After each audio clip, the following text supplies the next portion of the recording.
Assalamualaikum warahmatullahi wabarakatuh.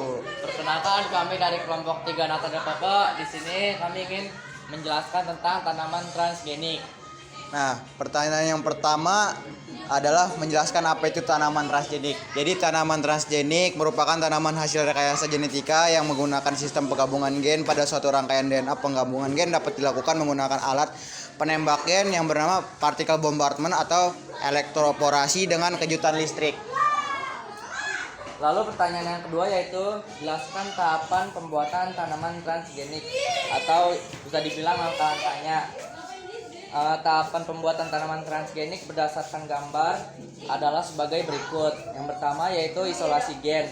Gen yang memiliki sifat unggul atau misalnya tahan hama diambil dari organisme donor. Lalu penyisipan DNA asing ke dalam sel tumbuhan.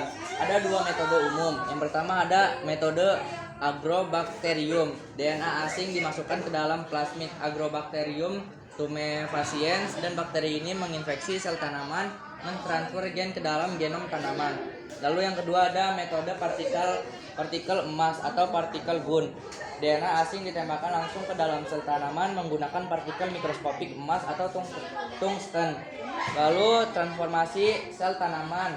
DNA asing menyatu ke dalam kromosom sel tanaman. Lalu ada regenerasi tanaman. Sel tanaman yang sudah mengandung DNA asing dibiarkan dalam medium agar tumbuh menjadi tanaman utuh melalui tahap pembentukan tunas dan akar. Lalu ada tanaman transgenik. Tanaman yang tumbuh memiliki sifat baru dari gen yang ditambahkan, misalnya tahan penyakit atau pertumbuhan lebih cepat. Yang ketiga ada manfaat tanaman transgenik. Manfaat tanaman transgenik adalah tahan terhadap hama atau penyakit tertentu sehingga mengurangi pengurangan pestisida, tahan terhadap kondisi lingkungan ekstrim seperti kekeringan atau salinitas tinggi, meningkatkan hasil panen dan efisiensi produksi, dapat mengandung kandungan nutrisi yang lebih tinggi, misalnya beras, emas yang kaya vitamin A, mengurangi kerusakan pasca panen karena lebih tahan simpan.